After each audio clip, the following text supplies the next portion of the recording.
We are live on YouTube. I'm Lindsay, the Frugal Crafter, and I have Sarah with me today. Hi! And we are going to paint this bright and colorful parrot. And it's actually easier than you think. So if you were intimidated, thinking, well, maybe I will paint along, it looks a little tricky, it really is quite easy. There's a pattern in the video description that you can print out and then transfer onto your paper. If you don't have, you can tape it to your paper, hold it to a window and trace it, or you could scribble the back of your printout with a pencil and then just draw over it so you get a little graphite transfer, or you could use some graphite paper. All of these will work. I wouldn't use carbon paper just because that gives you a really dark line and it might be difficult for you to cover it up. But the drawing would probably be the most complex, and everything else is going to be pretty easy. Looks like I got a little smudge there that I'm going to erase. If you have any questions as we go along, you can type them in the chat. We have a team of highly trained moderators that will help you, and if it's something that that they're stumped on, Sarah will relay it to me. Just type the word question in all caps, and that way the moderators and Sarah will make sure to see your question.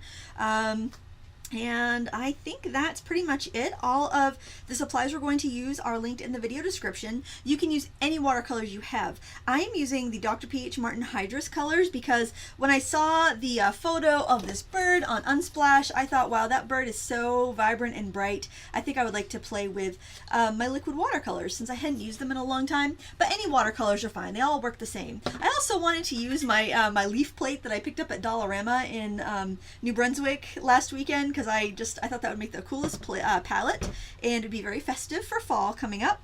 And that's pretty much it. We optionally can use colored pencils at the end. It's kind of nice for the beak details, and I'm using my Arteza ones, and the reason I chose those today is because they're less reflective than Prismacolor. They don't have as much wax in them. They're also not as opaque, but sometimes I think if you've got really bright watercolors and you just kind of want to get a little sharpness here and there, using a pencil that's not so opaque, you want one that's a little more transparent, will give you, will not make it look like you're using mixed media if that's not the look you want. But it's optional, so if you don't have colored pencils or you don't want to do it, you don't have to.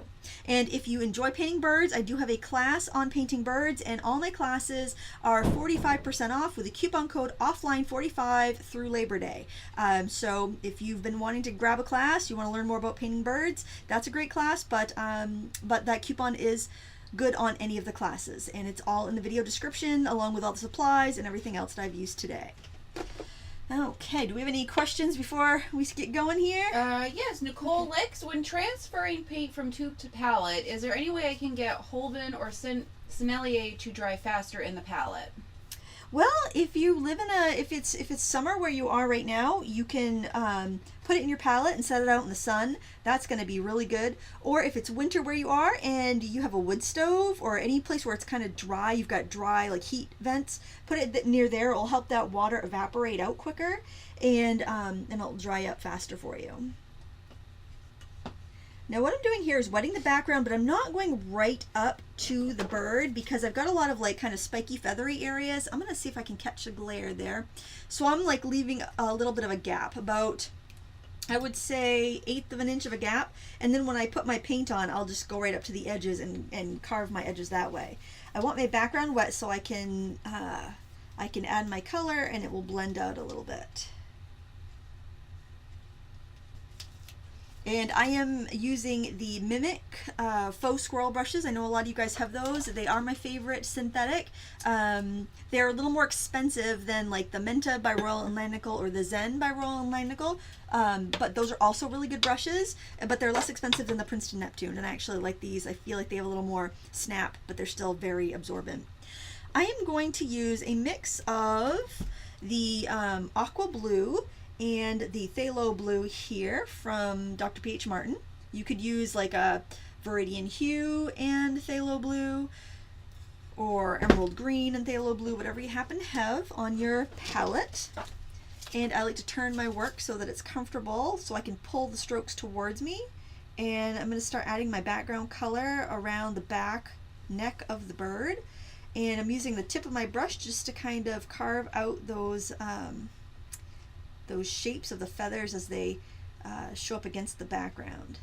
The reference photo is also linked in the video description. I realized I had the wrong photo linked up this morning. I had it linked to last week's, a couple weeks ago live stream photo, but it is corrected, so you can find that and download it and print it for yourself if you want to, or just pull it up on another in another window on your computer if you're watching this live. And if you want, you can do a little flicking in there if you don't want to have a solid background. That looks kind of pretty. It's nice when you have something that's really detailed and then your background is a little more abstract. The contrast looks pretty. I want my color most concentrated next to the bird, and then it can kind of flow out. By turning it, I can keep my hand out of the paint.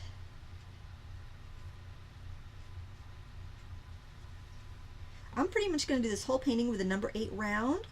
So I recommend that as a good size. Like if you don't want to buy a whole set of brushes, or you just, you can either pick between a set of cheaper brushes or one really good brush. Get the one, like if you're a watercolor painter, get the one number 8 round. That's going to do everything from like a 1 to a 12, because if you press down really wide, then you can get it like firmly, you can get a wide stroke, and if you're working on the tip, you can get a nice fine stroke. So you're better off to have one really good versatile brush than a whole set of ones that aren't that great. I've added a little bit more of the phthalo blue as I'm working around, getting it away from green, a little bit more into the blue.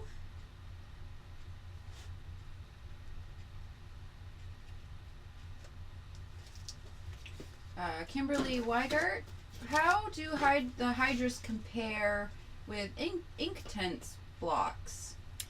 Well, the hydras is an actual watercolor, so this is gonna be more similar to your pan or tube watercolors. It uses the same pigments. Like your ultramarine is gonna be a PB29, your phthalo blue is gonna be a PB15. So it's gonna be just like your pan or tube colors. It just isn't viscous. It's well, I can show you here, I think. So, like, well, if I don't shake it up, you can kind of see that like on the bottom there, that's the pigment line. So you want to shake it up because it's pigment and water in there. So it would be like taking tube paint and adding a little water to it, and then it's going to get, very kind of the consistency of like whole milk. So it's already kind of pre-thinned down for you, but it wouldn't have, it probably doesn't have any fillers or any extenders because it's got the water in there to make it flow really well. But it's going to resemble more like your tube or pan colors. They have another watercolor that's called Radiance. Now the hydras is light fast, so you don't have to worry about it fading on you. It's going to be the same as like those pigments and other watercolors. They have the Radiance, which can actually be used as a watercolor, as a fabric dye. You could refill markers, like water-based markers, with it because it's a very thin, inky paint. And that would be more like your inks, your markers, stuff like that. Did she reference a specific ink? I'm having a brain. Well, she said Inktense, and she was also looking at the lifting, like how do they lift? Yeah, how they lift will depend on the pigment that you're using. The phthalo blue is not going to lift very well because that color doesn't lift very well. It's just a quality of the color. But like if you had ultramarine blue or burnt sienna or yellow ochre, those are going to lift the same as any other watercolor that you would use. And I'm just flicking a little bit in the background just to give it a little bit of interest. I'm just kind of using my hand as a mask to keep speckles off of the bird. Ooh, and I do have a little area right there where I want to get a little bit of that color. The bird's mouth is open a little bit, but in the reference photo you can see that it's very shadowed. So that's going to be dark too, so I'm not going to paint that. I suppose you could. I mean, it would just look like his head's tipped a little bit differently, and that would be all right. Joe Maskey is asking, is it hot or cold press paper today? Cold press. Arches cold press. My practice piece was done on the Aqua Bee, and I really like the way it came out on that. I almost thought maybe I should have just done the other one on that too, but I wanted a little bit bigger of a space to work on. But yeah, cold press. The Aqua Bee cold press is a little smoother than some of the other paints. Ian Jackson, did you know that White Knight have released a set of watercolor pencils? I didn't know that. How interesting. They usually have pretty affordable products too. I'm gonna grab some gamboge, and since this color is it's gonna mix well with the other colors that we're going to use, I'm gonna bring it any place I see some yellow. That's exciting. I mean, I have more watercolor pencils than anybody reasonably needs, but that's cool. I like that brand. If anybody has them, I'd love to hear about it. Let me know in the comments. It wasn't Joe, it was Annette. I messed that up. Sorry. There's a lot of stuff happening in the chat. It's sometimes hard to keep up. I know I wouldn't be able to if you weren't here, Sarah. You mean you can't paint and type and read a screen all at the same time? I can't. Anytime I do a live stream by myself, I take the computer you're using and I just pop the chat out, so it's just the chat on one page, and I have it like maximized 400% so I can just kind of peek up every once in a while and try to catch a little bit of it. It does not work as well. But at least they have chat replay, so I can go back and see later. Nicole Licks, does Lindsay add water to these or apply straight from the bottle, or both? Both, but generally I'm either wetting my paper because they're really concentrated. So I'm wetting my paper so that it has a vehicle to flow into, or I am diluting it a little bit on my palette. You can let these dry out. I wouldn't take, if you're going to get liquid watercolors, I wouldn't take the watercolors and put them in a palette and let them dry out like your tube paints. But you can reactivate them if they dry on your palette. I don't think they reactivate quite as well. I mean, they reactivate, but they don't seem as vibrant when you do that. You know, just to kind of let you know that I wouldn't recommend doing that. I would just use pan colors. But like if I did this painting this morning and I had plenty of paint left over, so I just used a wet brush to pick them up, and they're going to be fine. But letting them like dry overnight, I noticed they do kind of like if you're doing a really wet wash and you're using granulating colors, you can see those little specks of color kind of float around. I kind of feel like when they dry in my palette and I re-wet them, I get more of that granulation, even if its colors aren't necessarily granulating, if that makes sense. I haven't used them a ton, so take everything I'm saying with a grain of salt, but these are going to be more like your traditional watercolors than like an ink. You could also do this project with Bombay inks. Bombay inks are also by Dr. P.H. Martin and Lightfast. I've got some lemon yellow, actually Hansa Yellow Light. I'm adding that in some of the places as well. I'm being careful not to touch the edges where I have, where it's next to the background, because it will bleed and I'll have a feathered edge, and not the feathering that I want. I'll have yucky feathering. So now I'm going to mix some of these colors together. And, oh, here I can show you what I mean. Right there, if you can, hopefully my camera will focus on that. If you see right in there, it looks like some sediment. I'm hoping that comes through. When the paint's dry and then you reactivate them, if they've dried all the way out, you get this little bit of a sedimentary effect. And I'm not sure exactly what's happening there, if there are certain like resins or binders in the paint that kind of clump together, but that's why I don't recommend you putting these like in your palette or in a pill box and letting them dry and then going back to them, because you're not going to have as smooth of a color, is what I'm getting at. I don't know why they do that, but probably it's whatever they have to dilute it with to make it really smooth and transparent. Might have a little bit of a resin in it maybe. And so what I'm doing here, I've got a mixture of the red, the blue, and the yellow. So I have the phthalo blue, the vermilion hue, and the gamboge. And I just kind of mixed them until I got this kind of blackish gray. And I'm taking some of that color and I'm just really diluting it with water here. And I'm going to be adding this to the area of the face that's going to have white feathers and a little bit of like white skin and a little bit of red feathers there. L. Dolan, what is the difference between the Hydrus watercolor and the Radiant concentrated watercolor from Dr. P.H.? I've looked at both and not sure what the difference is. The Radiance is a dye. It's not light fast. It's kind of like using a marker, and the Hydrus is like a traditional watercolor, just in a concentrated liquid form. So if you're doing fine art, go for the Hydrus. If you're doing art to be scanned, or you just want super vibrant colors, go for the Radiance. But the Radiance will fade on you because it's just like using a marker. It's also more transparent. I can show you those because I do have This is what the radiants look like. You can also get the hydrous in smaller bottles like this, but they're round, they're not squared off. This is neat because you can refill your markers, your water-based markers with it, but also you can use it as a fabric dye. So I'll show you. You can see there is some solids in there, but they're going to be a lot more transparent. You can also use this for, whoa, I just dropped it. Good thing it didn't land on the cement part of the floor. You can also use it for photo tinting. There's a line called Spectralite, which is a radiance, part of the radiance line, and it is super clear. Like, it'll look like drink mix basically, but it's meant for tinting photos. But it's much more clear versus the hydrous. I don't know if it really shows up on camera, but that's the main difference, the light fastness. And I think radiance is just as expensive too. It might even be a little bit more. It's more used for in like graphic arts applications. I'm also going to grab some of that color that I just had and put a little bit on the beak. I'm going to add a little bit of a reddish color to it, get a little more purpley here. Now, since the colors I'm using are fairly staining, I've got to be careful not to overdo it anywhere because I won't be able to lift up quite so easily. In fact, I might want to try to scrub a little bit of that out while I have it because I got a little dark there. And the radiance would be very difficult to scrub out because it's a dye base, so the pigment particles are smaller and they would seep into the paper a lot easier, a lot quicker.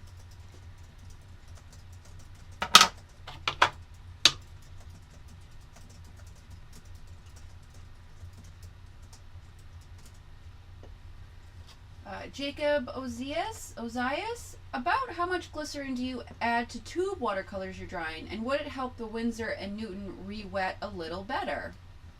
Yeah, it will help the re-wetting. I typically only add glycerin to student grade paints though.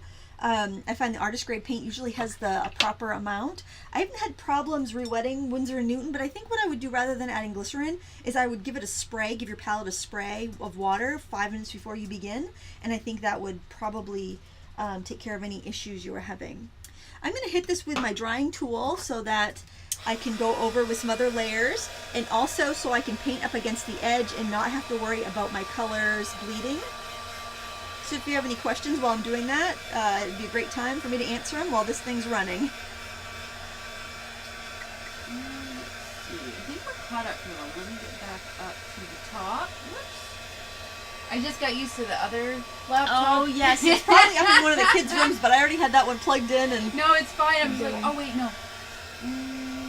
Nope, we're all caught up on questions for the moment.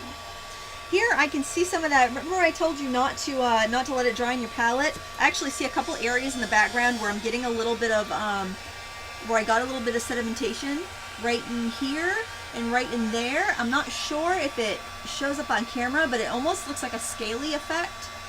And I'll show you the other one. I didn't get that effect at all, and I think that's letting it dry on the palette and then re-wetting it. So that's something to be aware of. I recommend you only take a couple drops out at a time because it's so concentrated, you'll waste it. So like here in the backgrounds, even where it's really concentrated, I didn't have that scaliness. So that's something to definitely be aware of as you're using this. Just take out a couple drops and then replenish it when when you need to. And don't set your palette up too far in advance, or your paints might you might get that quality. I did have to put out some fresh yellow and red, so I think I'll be all right. I might need to put in a little bit more green. We'll see.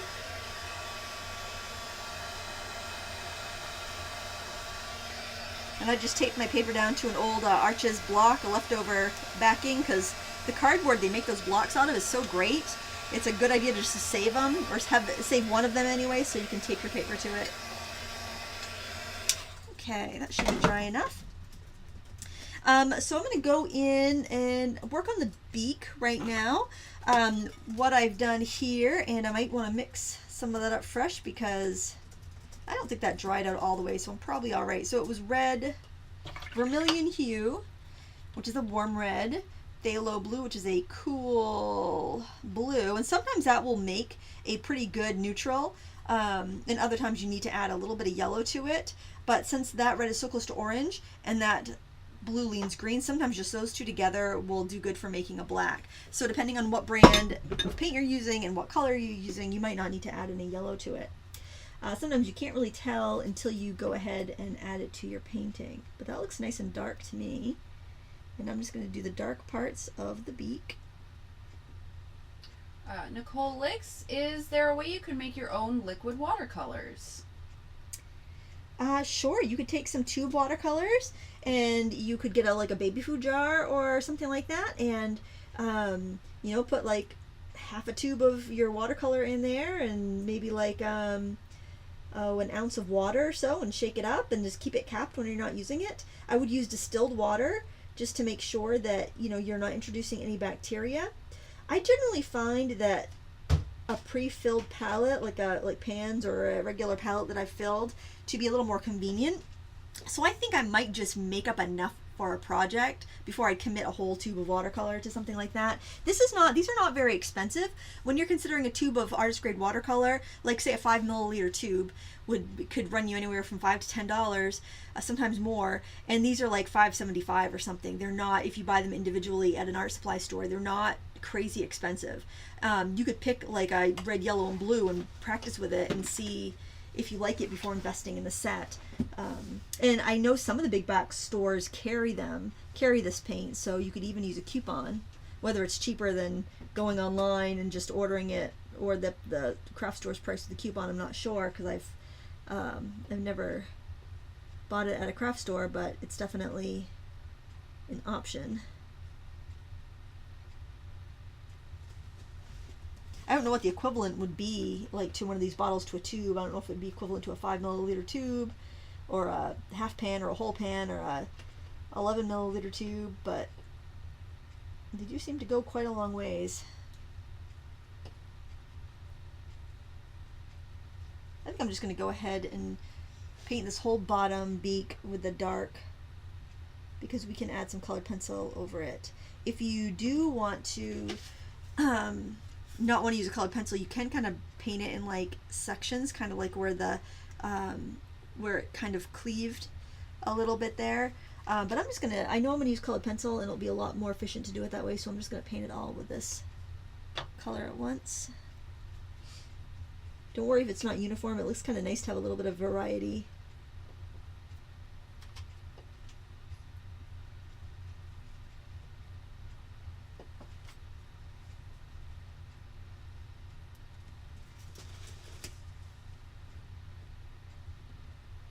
And get some dark up here as well.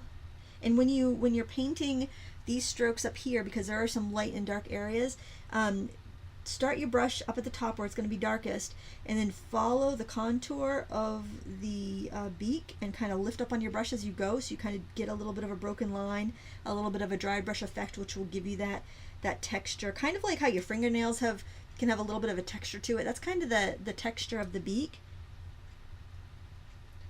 Brent C. Boyer, is it actually a watercolor or is it an ink? This is a watercolor. The Hydrus is an actual watercolor.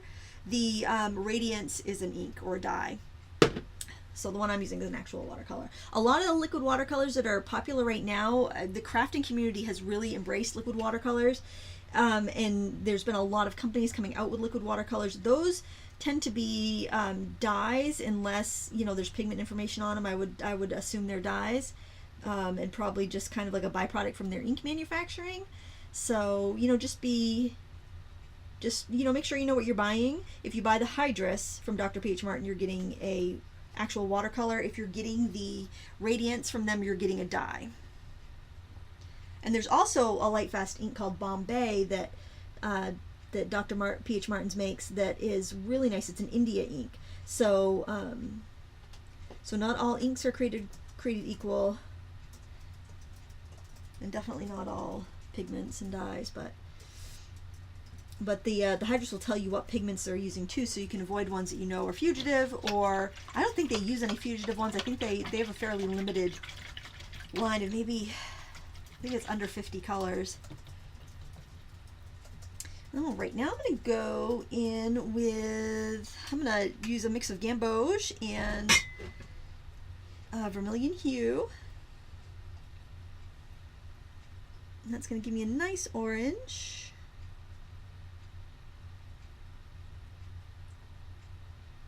For a palette, for your liquid watercolors, a nice big plate like this or butcher tray works great, because I don't recommend storing it, so I probably wouldn't recommend that you get like a ice cube tray and squirt a bunch in, because I think it would go to waste on you unless you sealed it up. But this works really well. Just make sure you give yourself enough room that all your colors don't just kind of morph into each other. Sem, what's the difference between Echo Line and Watercolor? I've never used Echo Line, but I think that one is a dye. If anybody has used the Echo Line, I think it's by Royal Talons. If they could chime in. I personally haven't used it. I know they offer a pen, like a brush pen, so it makes me think that it's probably a dye, since watercolor brush pens tend not to be the pigment kind, because I think they would clog up. Winsor & Newton has pigment watercolor markers, but they're the only ones that I know of that have an actual watercolor, like a light fast watercolor pigment. It's just tough to keep the marker in good working order, I think.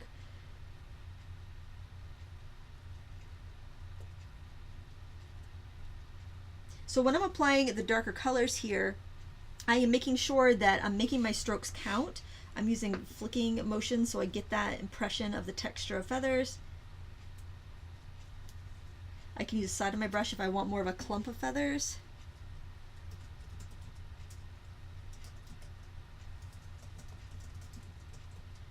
And sometimes I'll start like a kind of a bead of color and then just kind of pull it out to,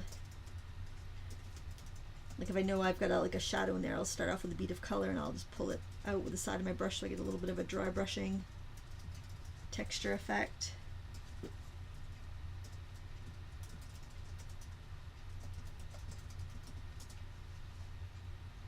And we're going to layer on some shadows, so don't feel like you have to do everything in one fell swoop.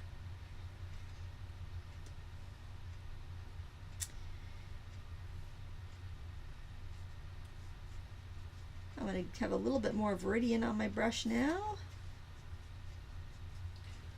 Courtney Chandler, what would be the best watercolor brushes for beginners? For beginners, you generally don't want, especially if you're using student grade paint, you probably don't want to have the super soft ones, because you'll be carrying more water than pigment. So I would recommend Royal Langnickel Majestic or Aqualon as a good beginner set. And then as you start to upgrade to nicer paints that are a little more concentrated, I would go with the Mimic Squirrel. The Majestics are going to be less expensive, and they're going to be a little bit more durable. So as you're learning, if you're a little rough with them or you leave them in the water, you forget them, they're not going to be harmed because they have an acrylic handle. But then as you get some experience, I would highly recommend the Mimic Squirrel, because by then you'll have an idea of how to care for your brush and make sure that you're not leaving it in the water, and all of those other little pitfalls. D. Whitmore, what's a good substitute for gamboge? Indian yellow or cadmium yellow deep. Any yellow that looks a little bit orangey. Now I just put out like 2 drops of this, and that's probably going to be all I need. Patricia Glica, can you mix different types of liquid ink such as Hydrus and Bombay ink? I wouldn't mix it with the Bombay, just because I wouldn't use my watercolor brushes with the Bombay, because the India ink has resins in it that makes it dry permanent, and once the Bombay is dry, it's not going to be soluble again. So if it dries in your brush, you're going to ruin your brush. So I wouldn't mix those two. You can mix Radiance and Hydrus together, but just keep in mind the colors that are made with the Radiance, that color could fade out before your other color fades. And then, so say if you used a Radiance yellow and a Hydrus blue, and you made a beautiful painting and you hung it up, then all of a sudden your painting you had a green leaf, but then it turns blue because all your yellow faded because of that. The Radiance isn't light fast. So just kind of keep that in mind, but mixing water-based media is not a problem. It's just, I wouldn't use your watercolor brushes with the Bombay ink. You could mix them, absolutely, just use like acrylic painting brushes. I'm sorry. I was going to say, and it's not going to be a watercolor, so if it dries, it's permanent. Bryn Friel says the Echo Line is a dye. Okay, thank you very much. They use them in their school art classes, and they do fade pretty quickly. So. Oh, good to know. Yeah. Afke was asking about those on Facebook today, and I'm like, I think she has them, and I'm like, geez, I haven't used them. I think they are a Dutch company. She didn't. Bryn didn't say. You can get them here. They're just not as widely available. Dr. Peach Martins are made in the USA, I do believe, actually, too. If I could read that printing, I'm not gonna be able to read that printing. I'm pretty sure they're made in the USA. My eyes are slightly. I have my contacts in. I think I do need a little bit more of this vermilion, though.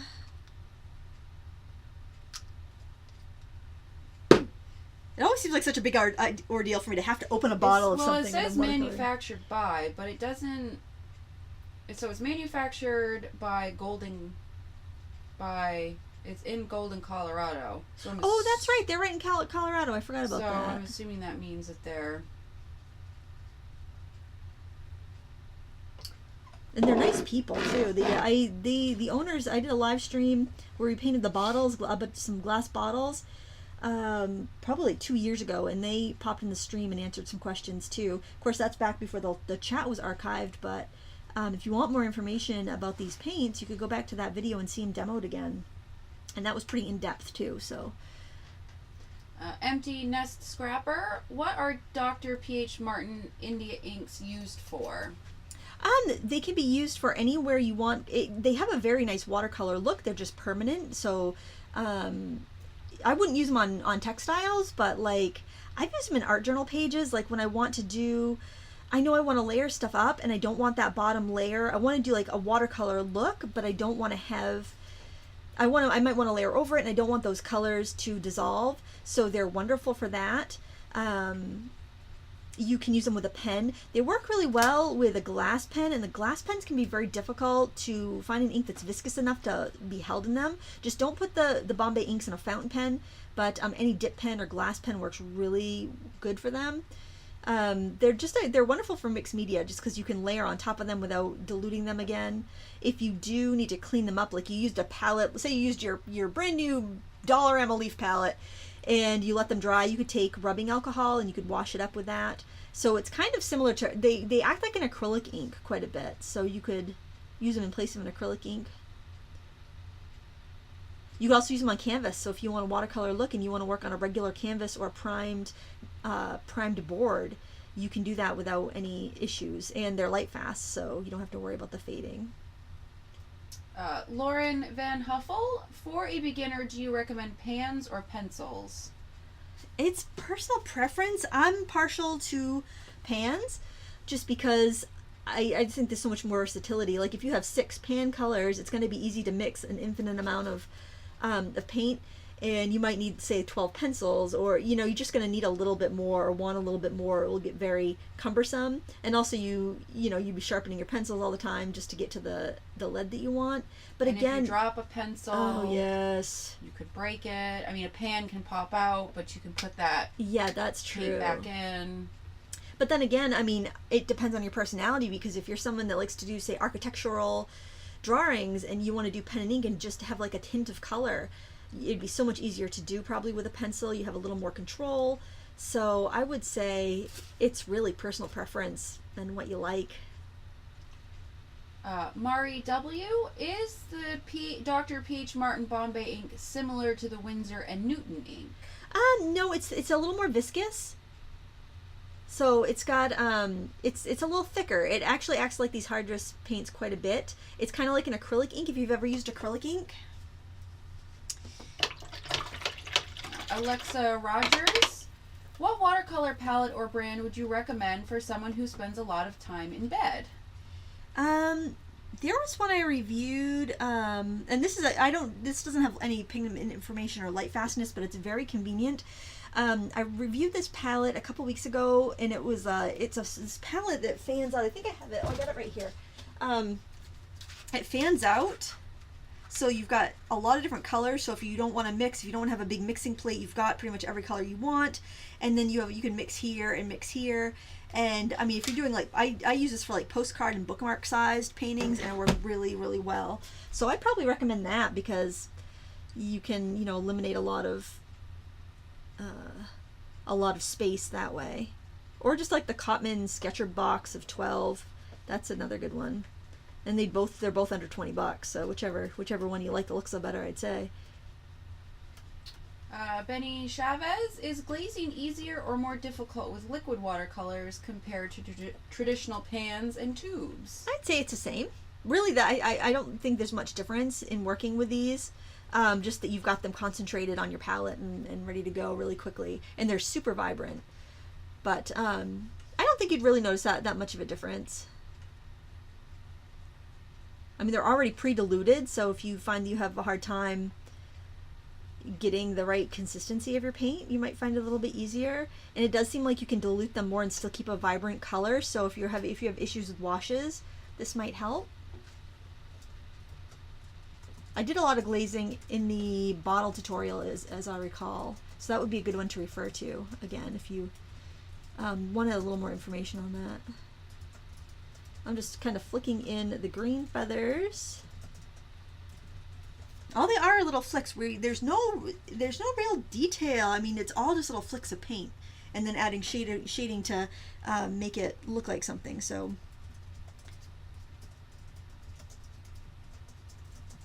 and there's a lot of layering of colors here, so that's how we get a lot of that vibrancy as well.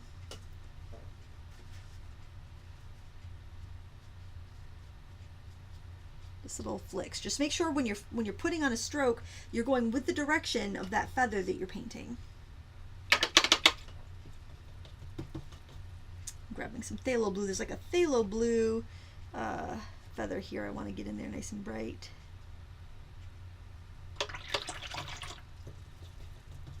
Okay, now I'm going to take some of the Hansa Yellow Light, quite diluted, and I'm going to paint the iris. Actually, I'm going to go right over the iris and the pupil of the eye.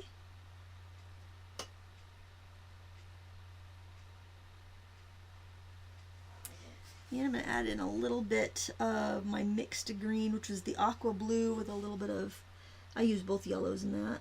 Just put a little bit on the edge, and then I'll let that dry. The thing I do notice about the liquid watercolors is that I don't notice as much of a shift from wet to dry with them. Okay, now I'm going to get some shadow colors going. I'm going to use my my vermilion here, and I'm going to add some of the phthalo blue, and it's going to give me a really nice wine purple color, and that's going to be really nice for the shadows on these feathers here.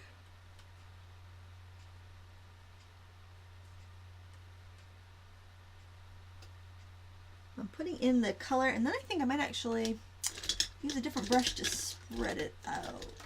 Well, maybe I'll try this one. You could use a rake if you have it. I'm just going to try this little flat one and see how that works. It's kind of an older one, so I think it's going to, bristles have splayed a little bit, so I can get a little bit of a kind of a rake effect from it. I'm not doing any real fine details here. I do have a small, like #2 round that I'll be using for that. So if you don't have a rake brush or comb, use an old flat brush where the bristles have started to kind of spread apart, and just use it in a dry brush fashion. Like put your color down with one brush and spread it with the other. And that will give you the look of those clumped up bits of feather.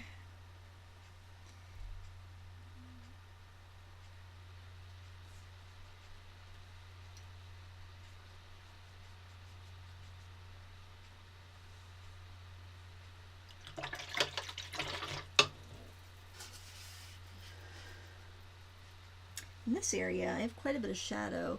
I'm just grabbing the that darker color with a little bit, which was the vermilion and phthalo blue, and just to add a little more water to it. And I'm kind of filling in this area a little bit here to give it the shadow under the wing.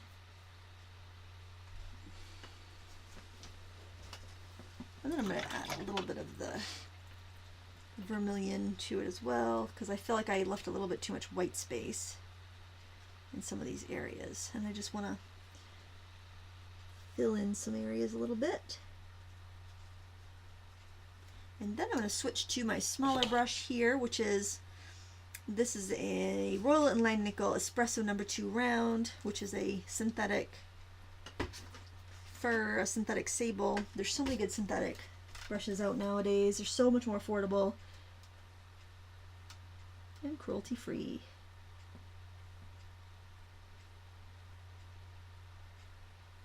And it's not just the animals that you're saving, it's also all of the crops that they would have to feed the animals with, all of the waste from the animal that would be going into the environment. It's so much more than just what your brush is made out of. Of course, and this brush is probably made out of plastic, which is a whole other ball of worms, so it's...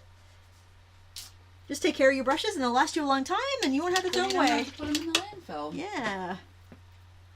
I still have the brushes I started with when I was 9 years old. Actually 7 for watercolor.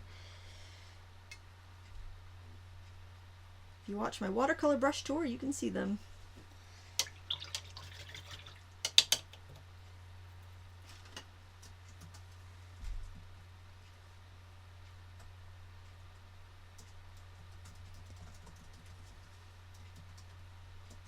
You can also pull some of these fine detailed feather lines into the wet paint that you have, and then you'll have some little crisp ones, and then you'll have some kind of lost edges, and I think it's those lost and found edges that kind of give you that essence of watercolor.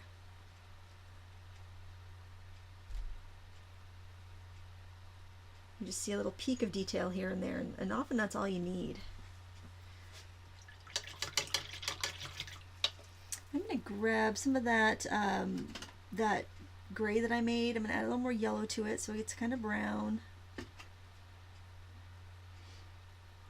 And I'm going to add this around the eye. There's like some folds of skin here that are kind of tan. And if you're using the palette that you always use and you have some yellow ochre and burnt sienna and you want to mix those and use that instead, that's absolutely fine. I'm just mixing everything from these 5 colors that I pulled just because I don't want to open a bunch more, and then I'm going to have more harmony too, especially when you've got something with a lot of really dark colors. It can, or really bright colors, it can get very discordant easily if you're just grabbing every tube that you have. And I'm going to add some little folds in the skin here with that same color.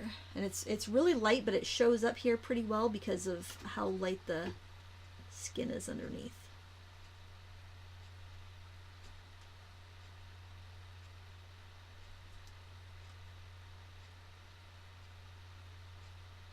And a little bit of shading down here, up next to the feathers.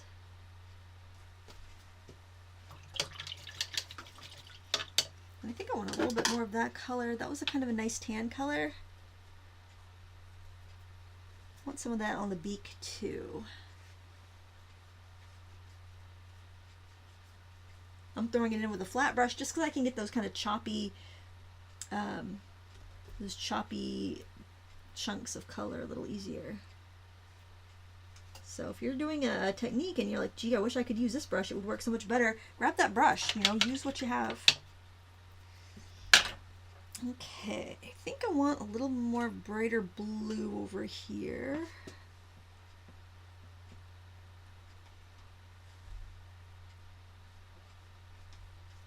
When you have complements next to each other, they make the other colors seem brighter. So if I have some blue here, that's going to look really bright next to the orange. So keep that in mind as you're designing. If you're like, I wish that green popped more, you probably need to have some red.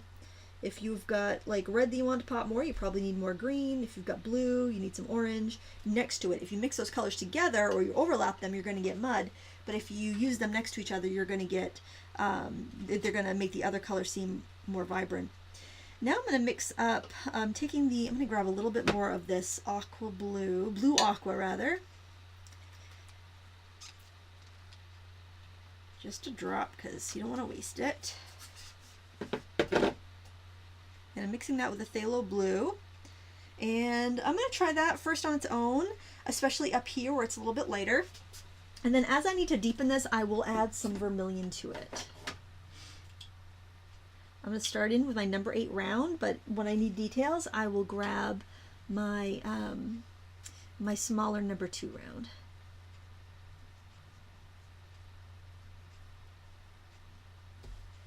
And I want some shadow next to this wing, so I'm just going to go ahead and paint that edge and then flick out some of the feathers.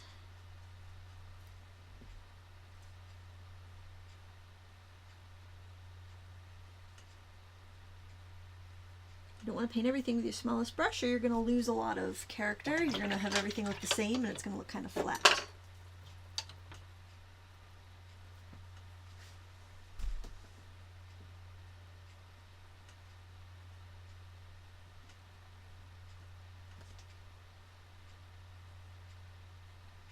And I can even pull some of this color into the red feathers, and that will give me a super dark color because they're going to overlap each other and neutralize each other.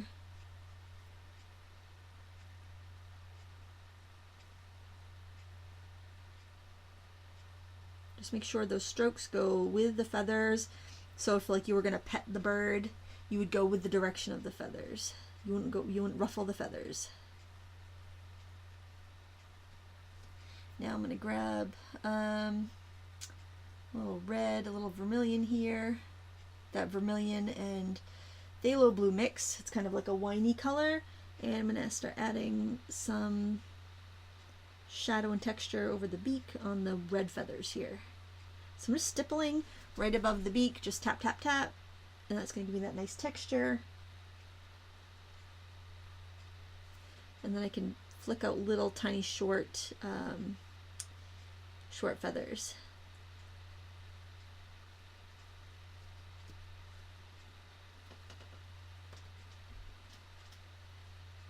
Any place you have like too big of an area with no texture or anything happening, you can go in and add some little flicks.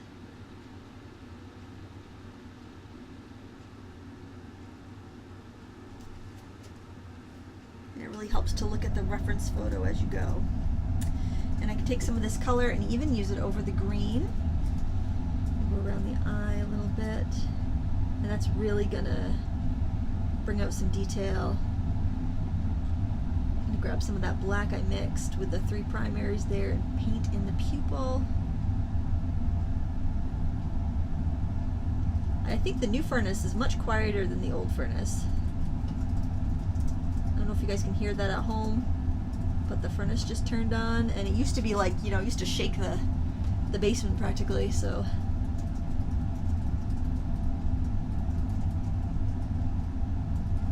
And I'm just rimming the top of the eye with that same dark color. I'm just giving a little slight outline on the bottom of the eye. Once you get the eye in, it really starts to look like an animal.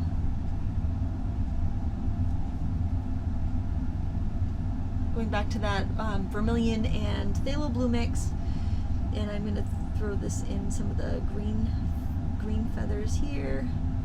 It's actually a really nice shading color because it does tie a lot of these colors together. Kind of gave him some angry eyebrows there. You might want to avoid that.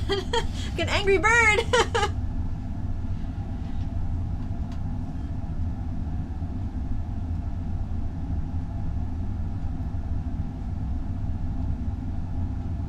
So I'm just looking back and forth from my reference photo to my painting and checking values, which is how light or dark something is. Because when you don't have your values right, then your picture does not look, it's not even realistic, it just doesn't look right.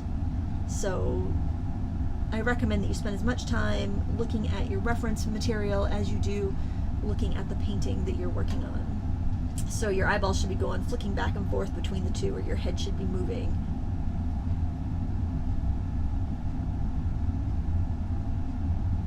What I did, this helps a lot, is I took a piece of cardboard or just foam core and I clipped my reference photo to it so I could have it so it's leaning up against something on my table, so I can like just kind of glance up at it, and it's I'm not getting any perspective skew or anything. I can see it just the way it is.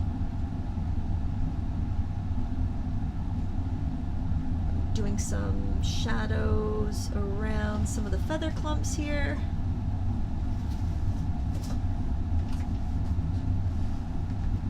Using that same kind of burgundy color that we made with the vermilion and the phthalo blue. And I'm working with the number 2 round because we're getting close to the end. So I don't want to do anything right now that's going to be really impactful. I just want to kind of start to pull things together, get a little refinement. But I don't want to do anything that could like change the course of my painting at this point. make a wrong stroke with a number 2 round, it's going to make way less of an impact than a wrong stroke with like a number 8 round. But you could do all this with a number 8 round. Just work on the tip of it. Kimberly Weigart, can you please tell me about the website where you found this reference photo? Are all the photos royalty free? Yes, this is from Unsplash, and you might find this photo on other websites as well, just because anybody has a right to use these for commercial purposes, and sometimes the photographers will post them on other sites to help spread their name. But yes, you can use them for commercial or personal use, and no attribution is required, but I like to link back just so people can find the photographers, because it does help their businesses. And it's a wonderful wonderful website. I get most of my reference photos from there now. I like it because it seems to be, I think most photographers that offer free photos use that website, and I notice like a lot of the other websites have the free photos. They get their photos from Unsplash.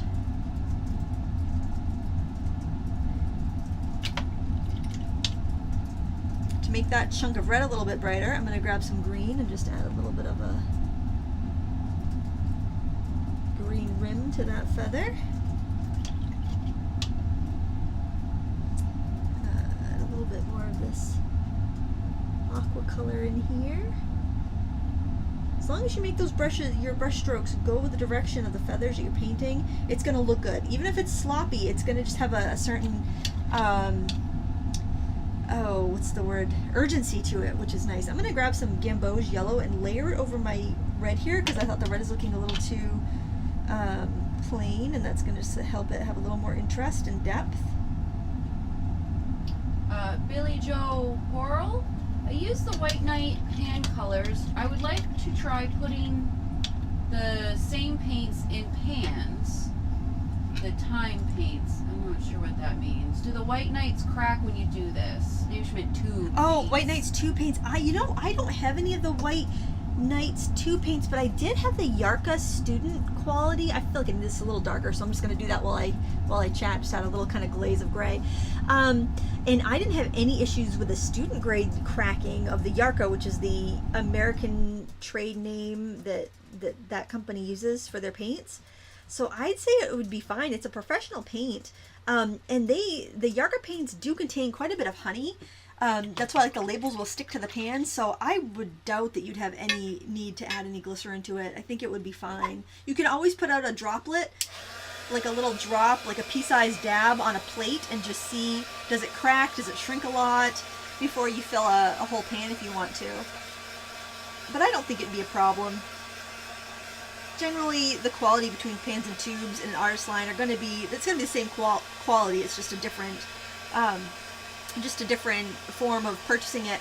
And the White Knights pans are poured and not extruded, so it's probably the exact same paint. I'm just giving this a dry before I grab my pencils, and we're just going to do a few pencil details on this, and we're going to be done.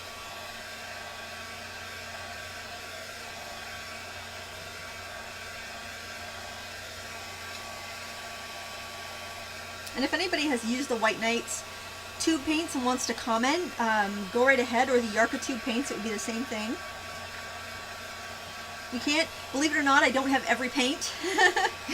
Although I'm working on it. People will believe that. That's a goal. Hashtag goals. Some people collect, Hummel figurines. I collect paint. Alright, I have a few colors here that I used on my practice one. And I think I'm going to start with this kind of lemony yellow. This is called Yellow Sapphire. Again, I'm using the Arteza or Arteza, however you want to say it, pencils, but use whatever you have. We're just doing it for accents. Margaret Jing, what's the best way to transfer a physical art piece into digital? Scanner, photograph, bright artificial light, or sunlight? Well, probably the most foolproof would be scanning. if you've got a good scanner. And if you were going to do prints, I would definitely scan it, because you're not going to have any sort of skew, and everything's pressed flat against a scanner bed. That said, I really prefer the look of photograph, like when I photograph my art, like for my website. I just think it looks a little nicer. I think a photography captures some nuances where a scanner feels almost digital already. It doesn't have the nuance of like you don't see the texture. Well, I guess you can see the texture of the paper. I just tend to like the look of the photographed, like especially cards. Like I like the look of a photographed card versus a scanned card. But if you're doing prints, you definitely want to scan it. And I use, actually, sometimes I take stuff outside, but I generally have better luck with my daylight bulbs. And you can get daylight bulbs at any home improvement store, department store, hardware store, and just get ones that are daylight balanced, the cooler ones, and that will work really well. I'm getting that little bit of cleaving that's on the beak here, those kind of ridges. Doing that with a white pencil. The white Arteza pencils are not as opaque as the Prismacolor, so you're going to have a much subtle look. So if you're using a Prismacolor, just use a really light touch with that if you want to have that subtle look. But if you don't have daylight bulbs, you don't have good lighting, then absolutely go outside. The sun is free, and it will work just as well. I have all the lights because I do the videos, so I need all that lighting. But if you don't have it, then use some nice free sun.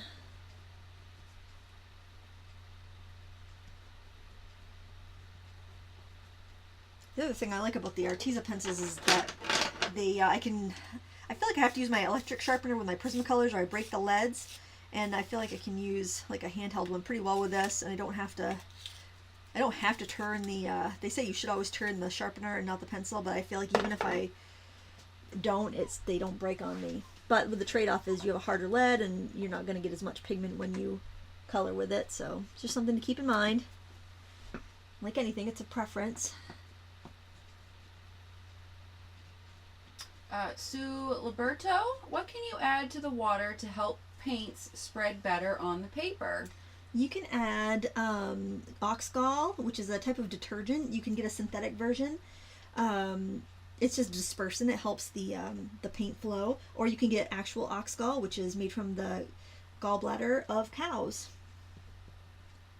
Or you could put a little bit of soap in your water, but I don't know what that would do to the longevity of your paints, but it would make it flow better. Adding a little yellow ochre in here to warm up some of the beak. It also helps it feel a little more solid when you add this pigment, this mixed media to it, so I kind of like to do that. Of course, you don't have to. If you want to keep it traditionally watercolor, you could take an X-Acto knife and just kind of scrape into it if you wanted to, or you could leave it be. It's a complete personal preference. I've been loving mixed media more and more, and I know that does kind of bother some people. They want to keep it just pure watercolor, but you can do that. Your artwork, you can do whatever you want. If you don't like what I'm doing on my piece, then do it differently yourself. There's no rule that says you have to do it just like I do because I have a video.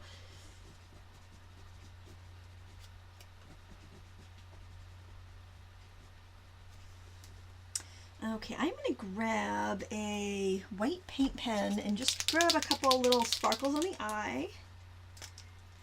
Push that back into frame a little better. I'm going to do a main highlight right in the upper left, and then two little like kind of catches on the lower right hand side. And then any other place where I put the white, I'm going to definitely have it muted. So if I add some, I'm just going to tap it off with my finger. But it's nice for the ridges on the, I'm not sure if I shook that up or not.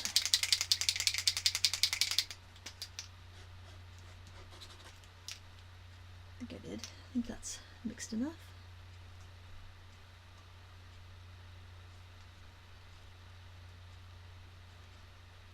And I'm just going to brighten up that front of the beak.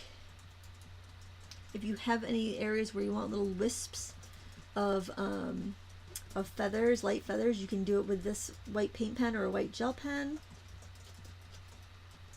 It looks really nice on top of the shadows that you put in, like on the white fur, because it's not going to be super, it's not going to stand out a lot. You don't really want to stand out too much. It's just a little hint here and there.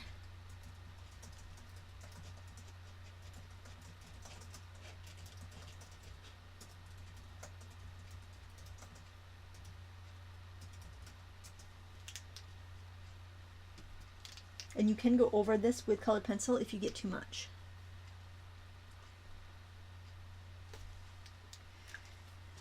Okay, I'm just gonna evaluate this. See if there's anything else I want to add. Maybe just a little touch of blue in the eye just to give it a little bit of depth. I didn't use too much blue in here, so I could throw in a little bit on the wing. Really don't think it needs too much, honestly. Ooh, I might grab a warmer yellow here. These pencils are just going to adjust it slightly. Like I mentioned before, they are more transparent. Just when you're coloring in, if you're adding accents, again, go with the direction of the fur. So if you got some areas where like, oh shoot, I should have put more color in there. I left all this white and I didn't want these little white bits on the red feathers. That's when you can go in with your pencil and kind of save the day, because it's transparent. It's just going to slightly alter the area and not make it too different. You can also do a little highlighting with some white over here. The white pencil is not going to be, it's not going to be like going in there with a white pen or even leaving the white of the paper. It's going to be very subtle.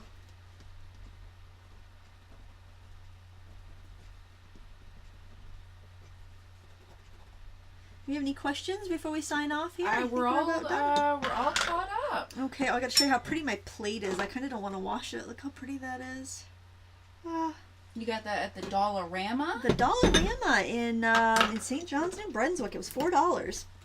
I thought it was so. Well, I almost didn't get it because I'm like, I don't buy much stuff, especially like plates and things like that. And I'm like, that'd be such a pretty palette to have out on my table for the fall, for my fall painting tutorials. Mm-hmm. And so I decided to grab it. It was only $4.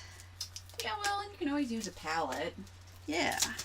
And I like ceramic because you see how everything spreads out. You know, when you're on your plastic palettes and everything beads up and you can't see what you're mixing. It's really helpful. Terry Schmidt, glycerin helps with paint. Is that correct? Yeah, it's a humectant. That's why they use it in soap, because it traps or it holds onto the moisture, and it will hold onto the moisture in your paint, so your paint doesn't dry down into little hockey pucks that you can't re-wet. It keeps them a little bit moist, so that when you go in with a wet brush, it just kind of the paint just leaps off the pan. You can also use honey instead of glycerin, but it basically just keeps the paint from drying out all the way. And oxgall, a lot of people get those two confused. Oxgall is a dispersant. It reduces the surface tension in your water, so your paint hits it, and instead of being just staying where you left it, it wants to travel more because there's less surface tension. Just like soap, when you add soap to your dishwater, that breaks up all of the dirt. It reduces the surface tension in the water so you can get it cleaner. What are you laughing about over there? Well, someone had put in a request for an underwater scene, and one of our regulars read it as underwear scene. And I was like, I needed that laugh, thank you. And she's like, I was waiting for the mods to swoop in. An underwear scene? I mean, I guess you could do an underwear scene, but it could get a little funny. weird. Underwater, however.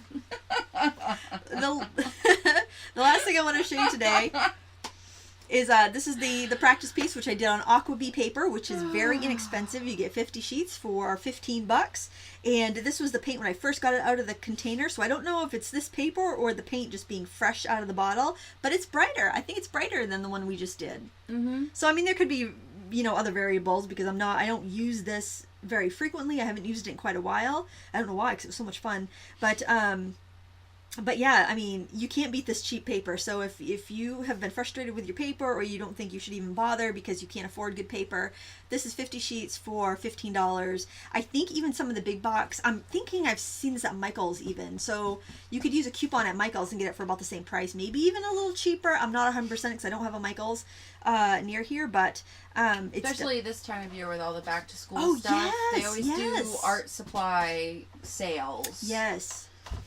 Yeah, and maybe, I don't think AC Moore carries the bee, but I know I've seen it at Michael's, and there might be other big box stores that have it too. But that's it. Any other questions before we go?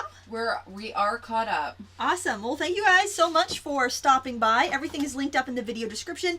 If you like this video, please give me a thumbs up. I mentioned on my blog that YouTube is changing some stuff again, and they're not counting the views and watch time from embedded views. So if you're watching this on my blog, I don't care where you watch. I'm glad to reach as many people as possible. But if you could just hop over onto YouTube and give it a thumbs up, that would be really helpful, and it would show YouTube that you guys aren't a bunch of robots, that you're actually people watching this video. Oh, YouTube.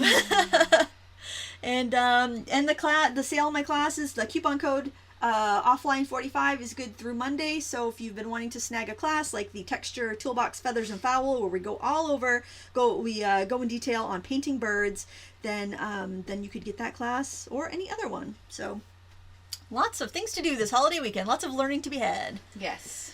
All right, do you have anything to add before we go? No, I don't. All right, well, thanks so much, guys, and until next time, happy crafting.